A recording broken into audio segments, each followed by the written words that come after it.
はい、こんにちは、シトレイです。今日何をするかと言いますと、もうすぐ楽天ファッションウィークが始まると思うんですけども、その時にたくさんショーをみんなも見ると思うんですけども、ショーってどんな風に見ればいいのかなっていうそのコツをプロに伝授してもらおうの会になっております。栗野さんです。こんにちは、栗野です。今日はよろしくお願いします。はい、そして場所はですね、ザ・日課ウイスキー東京さんをお借りしているんですけれども、こちらのバーはですね、日課ウイスキーさんが掲げている新たなコミュニケーションコンセプト、生きるを楽しむウイスキーっていうのを体感できるフラッグシップバーですね。カクテルを通じて日課ウイスキーさんならではのユニークな魅力とウイスキーな多様な楽しみ方を提案する場ということだそうです。ということで早速栗野さんにお話をお伺いしたいと思うんですけど、その前に脱線してもいいですか。はい、今日の栗野さんは何を着ているの？はい、ジャケットはイレニサです。イレニサなんだ。日本のブランド。はい。そして、シャツとパンツはカラーです。へえ。で、靴はニューバランスです。なるほど。いや、このバランス感すごく良くないですか。今日ね、何を着てくるかすごい迷ったんです。栗野さんが何を着るんだろうなって思ってたから、多分、ウイスキーに合いそうな色で来るかなと思ったから逆張りでハッピー野郎にしてみました。いや、でもなんかウイスキー感なきにしもあるです。なきにしもあるんですか。入ってますか。大丈夫ですか。ショーの楽しみ方なんですけども、まずそもそもなんですけど、栗野さんがショーを見るにあたってどういうポイントでものを見ているかっていうことを聞きたいなと思ってて、例えばよくショーって座るじゃないですか、はい、時にこうデザイナーノートみたいなちょっとこうメモみたいのがあるんですよ、ね、プレスリリースあれを見てから見るのか、それとも見ずにもう自分の感覚だけで見てるのか、どっちなんですか。プレスリリースが置いてあった場合は必ず読みます。必ず読む。ただ、多分マストじゃないし、何も頭に入れずに見たいっていう方も当然いらっしゃると思うんですよ。ただ自分の場合はバイヤーの立場がほとんどだから、はい、やっぱりよりものを理解してそのもののエッセンスをちゃんと掴んだ上でお客様に説明して伝えたいっていうのがあるので、ちゃんと理解するためにはデザイナーやメゾン側が何を考えてこのショーをプレゼンテーションしてるのか、それは自分にとっては重要ですね。単純に楽しむってことで言ったら、例えば美術館に行ったり、映画見たりするのと同じように、予備知識なしで見る方が感性っていう意味ではワオがあると思うんですよね。ただやっぱりプロフェッショナルとしてどう見てるかっていうことであれば、僕はむしろなるべく理解しようとするんで、多く情報を得ようとする。例えばじゃあ、プレスリリースがなかったとしても、場所の選び方、どこでやるか、それから最初に流れてるその入りの音楽と出の音楽ってあるんですけども、はい、非常に重要ですよね。で、あとはショーの話になっちゃうと、ファーストルックとラストルックもすごく重要ですけど、ファーストとラスト、それがシグネチャーっていうか、全てを物語っている。僕にとってはそうです。これ割と知らない人多いんじゃないかなと思います。若干複雑な話になると、モデルが個人名で売れるようになっちゃってから、はい、割とそのファーストルックにすごく売れてるモデルを使ったり、はい、話題性っていう意味でキャスティングすることも増えてきちゃってるんですよ。なるほど。ただ日本の場合はいい意味で、あんまりそのモデルさんの知名度頼みじゃないショーが多いんで、僕は日本でファッションショーを見る、楽天ファッションウィークのショーを見たりされる方にとっては、服そのものとデザインっていうものとこう向き合えるからいいんじゃないかなと思いますよね。じゃあファーストラストはデザイナーが一番言いたいことを込めたルックっていうの楽天ファッションウィークは特にずっとそう思ってましたけど、ただもちろんそこを静かにフェードアウトして終わらせたいという方もいるかもしれないんで、100% の前提条件ではないと思います。でも多分皆さんこれ見てる方って例えばランウェイをオンラインで見てる方だったりとかいる時に、その見方って頭の隅っこに置いとくだけで見え方全然変わるんじゃないかなと個人的には思います。前前シーズン全然シーズンですけどロエベであったじゃないですか、はい、遠いところパーセンヌかな、はい、私その時にショー終わってすぐに栗野さんにインタビューさせてもらったんですけど、はい、ものすごいたくさん答えてもらってますね。っていうなんかこう自分が作ったんじゃないかくらいの勢いだったから、なんかそこですごい感動したんですよ。なんでこんなに読み込めるんだろうみたいな。自分は分析好きなんですよ。で、実際大学でもイコノグラフィーっていうイコノグラフィー、何かを見てそこに何を読むかっていうね、どういう何意味してるんだろうっていうのを読むっていうのを4年間勉強したし、そういう何かを見て分解したり分析したりすることが好きプラスもう癖になっちゃってて、これってどういうことだろうみたいな。そうですね。それは私が古着見る時の感覚ですね。そうですそうです、全くそう。古着のプリントで無駄な妄想をたくさんするじゃないですか、我々は。これはどういう意味なんだろうとか、それと一緒ですね。初めてショーを見ますよっていう時にそのファーストルックとラストルックもちゃんと見といてねっていうところプラスどういうところに気をつけてみるとよりこう楽しめるのかなって。私もそうなんですけど、初めてショーを見た時にもう感じるだけかっこいいな素敵だなしか声が出なかったんですよ。もしもこういうところに気をつけてみるともっと面白く見られるよとかであったら、もしぜひ聞かせてもらえたらなと。さっきのモデル話で説明すると、この人が一番今回のテーマの服を代弁してくれるなっていうモデル絶対1人か2人いるんですよ。さっき言ったようにファーストルックを着てる人とか、あるいはデザイナーが一番今日のやつで見てほしいっていう服を着てるモデルってやっぱりこの人かって分かるわけですよ。その服とモデルのマッチングが非常に良かったりするから、でそれはファーストルックの場合は多いんだけど、例えばその人が着替え入れて2回か3回出てくるとすると、じゃあ次にその人が着てきたアイテムは、単純に順番で着替えてるだけじゃなくてやっぱり重要なアイテムなのかなっていう読みが2番目に大事なものとか3番目に大事な、ファーストルックで出たモデルさんがセカンドルックもう1回出た時に、これも見てねって言ってるぞっていうと僕は思いますね。でプラスやっぱりバイヤー目線で見ることが圧倒的に多いんで、これ自分着たいかなって多いんですよ。買いたいかな着たいかな。例えばウィメンズだったとしても、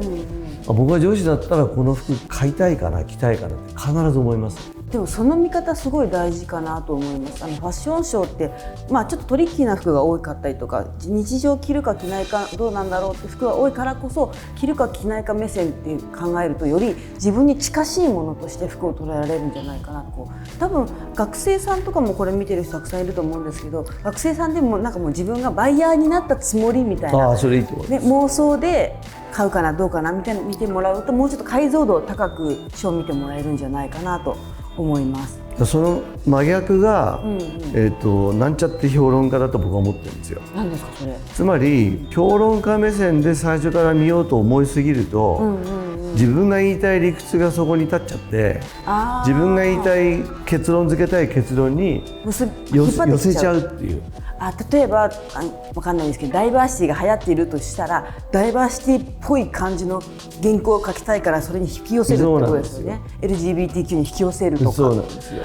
でもそれはすごく感じます。自分もそれすごくやらないようにはしてるけど、引っ張られてる時がすごいあるから、中盤戦とかに行くとなんとなくテーマが見えてきた時に一回そのテーマから離れるようにしますね。あと私一番びっくりしたことがあって、昔マーク・ジェイコブスがルイ・ヴィトンをやってた時に、栗野さんでショー始まる前に結構時間があるのでお話しした時に、マークはね次パジャマ出るよって言ったんですよ。ではーって言いながらショー始まったらパジャマ出てきたんですよ。あれは何なんだろうって思って。本当にそういう言い方をしたかどうかは別として、すごい預言者かなって思ったくらいにすごくて、さっき言ったように分析的に物事見ていくと、先が分かるんですよ。僕はマーク・ジェイコブズがルイ・ヴィトンのクリエイティブダイレクターになった1回目から見てて、きらびやかなものに今すごく惹かれてるんだろうなとか、いやシンプルな方向に戻りつつあるんだろうなとか、いろんなことを考えるわけですよ。で多分そのパジャマのショーっていうのは比較的部屋っぽい室内のステージングでやったショーだった気がします。それよりもっとあとはオリエント急行の本物みたいなのが止まってたりとか、劇的なショーが多かったり、そのパジャマのショーよりも手前はおそらくはですけど、そのファンタジー的なものよりも日常に近いものを出してたような気がするんですよ。ということはだんだん日常に近づいてきて、夜の服をこういうふうにやった後っていうのはパジャマに行くんじゃないかなっていうのがきっとどっかであった。あるいは本人の私服の写真を見た時に、一時パジャマは外に着てるのが流行りましたよね。流行りました。そんな写真を見たからかもしれない。いずれにしろだから分析して、じゃあ次パジャマなんだなって勝手に思ったら当たっちゃったっていう。本当にね鳥肌立ちますねすいません、みたいな。ルックだけを見ていくのも大事だけども、ショーの全体のイメージみたいのを掴んでおく、それを継続的に見ておくっていうのも大事ってことですね。自分はそうですね。なるほど。そのファッションショーを見る人っていうのは、例えばそのデザイナーの服着てたりもするかもしれない、次こういうの欲しいなとか、着る人の側の気持ちを大事にしつつ供給者側の気持ちが半分分かりつつあるっていう、そういう発想できる人はいいバイヤーになれるんですよ。もしもバイヤーさんになりたいとか、ファッション業界にちょっと入りたいなっていうのは、そこら辺も意識しておくといいのかな。そうなんですよ。だから批評家って逆に言うと無責任な立場でも批評家にはなれるから、大事な人に自分がいいと思うものを買っていただこうっていうのは批評家じゃいらないじゃないですか。だから割と自分が買いたいとか着たいとか、次こうなってくれたらいいなみたいな気持ちっていうのは、実はすごく大事。あれはどうですか？ヘアメイクとか見ます？見ますけども、メイクは僕はそんなに詳しくないんで、そうですよね。だってしないし。今はもうとてもナチュラルなものが多い時代になったけど、でもその前にはインゲ・グロニャルドっていう人は、アントワープでマルジェラとか、この目の周り真っ黒になっちゃったりとか、びっくりがありますよね。何年に一遍か美獣つけちゃったりとか、モデルさんの顔わかんないよみたいな。そうですね。顔出さないこともメッセージみたいなのもありますよね。私その顔出さないのメッセージを先シーズンのレディースのコレクションでよく見たなと思ってて、覆っちゃうような、あと前髪めっちゃ長いとか、モデルさん誰だみたいな感じが多かったなって思った時に、セレブもうレッドカーペット化してるじゃないですか、ファッションウィークが。でみんなキャーって言うじゃないですか、みんな何しに見てるんだろうって思った時に、顔見に来てるなって思ったんですよ、セレブの韓流スターとか中国のスターとか時にみんな服見てないなと思って、それのシニカルな意味を込めて顔を隠してるのかなって思ったんですよね。それ原稿にも書いてらっしゃいましたよね。書きました。原稿読みました。ありがとうございます。すごく確信をついたいい原稿だなと思いましたよ。嬉しい。結局それはシニカルな意味合いと同時に、顔隠されたらいやおなしに洋服見るじゃないですか。見る。この子ハンサムだなとか、この子美人だなっていう話とは関係ないってい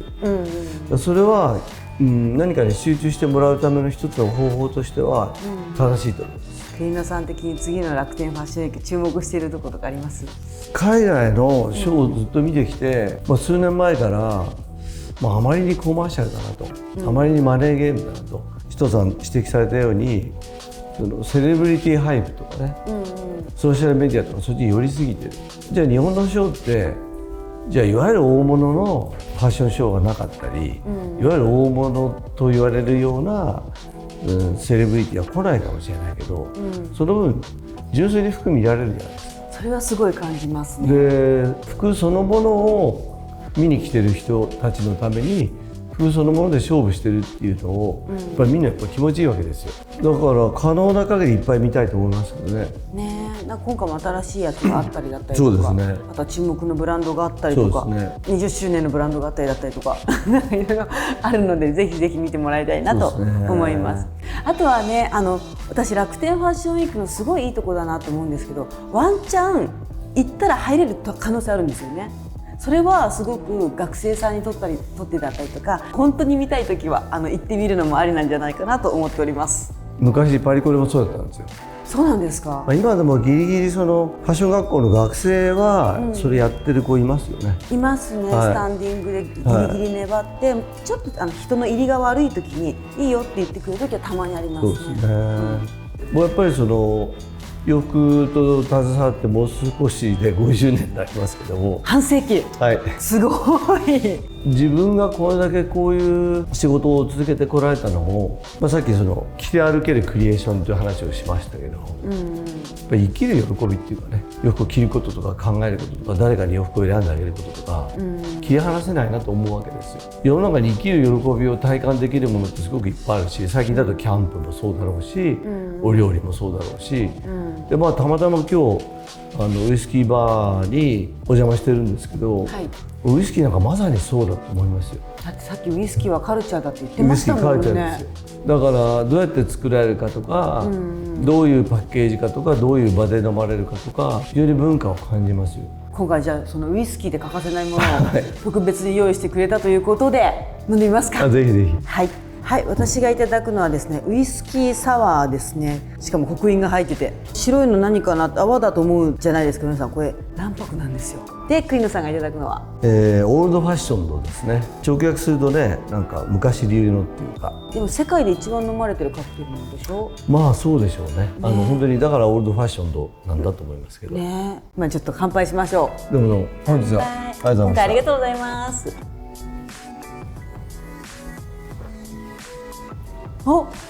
ウイスキーの概念ではない。もうちょっと私強いのかなとかウイスキーっぽいのかなって思っていい意味で酸味があって、でもなんかこう卵白のふわっとしたやつが飲みやすい。お砂糖が多少使ってあってウイスキー本来のコクというか苦味っていうかプラススモーキーな感じがあるんですよ。燻製とかそうですよね。そうですね。はい、今回栗野さんに面白いお話たくさん聞かせてもらったんですけどありがとうございました。多分今回お話ししたような目線でファッションショーを見るとより楽しいんじゃないかなと思います。でちなみにですね、この動画の次回とその次回は楽天ファッションウィーク東京さんの取材を独自目線でやらせてもらえたらなと思っておりますのでぜひチェックしてもらえたらなと思います。多分栗野さんにもたくさん合いそう。会場でまた、人さんとも今のオーディエンスともお会いできると思います。ね、あとはですね楽天ファッションウィーク東京さんの YouTube でもショーが見れると思うので、もしちょっと会場に来られないよとかタイミング合わないよって方はその子もチェックしてもらえたらなと思います。それではまた次回の動画でお会いしましょう。じゃあねー。